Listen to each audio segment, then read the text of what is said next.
జీవితంలో ప్రతి క్షణాన్ని ఆస్వాదించేందుకు నాకు యోగా ఎంతో ఉపయోగపడుతుంది. అందుకే ప్రతిరోజు నేను తప్పకుండా యోగా చేస్తాను. మా అమ్మ సలహాతో ప్రతిరోజు యోగా చేయడం మొదలుపెట్టాను.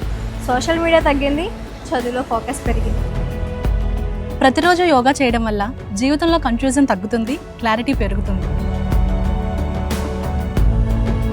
ప్రతిరోజు యోగా చేయడం వల్ల శ్వాస సంబంధిత సమస్యలు కూడా నివారించవచ్చు. నాకు కోపం, బాధ, భయం అన్నీ ఎక్కువ. ఇవన్నీ తగ్గడం కోసం ప్రతిరోజు యోగా చేస్తాను, ఇంట్లో అయినా ఆఫీస్లో అయినా.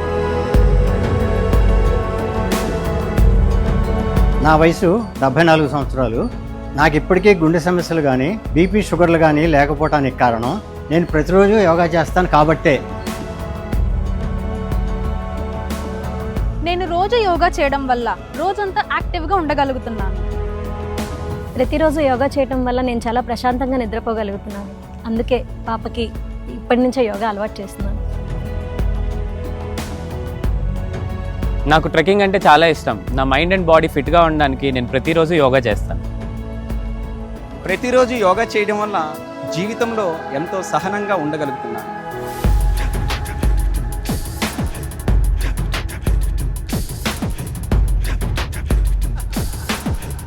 యోగా లోతైన ఆత్మాన్వేషణకు మార్గం చూపుతుంది.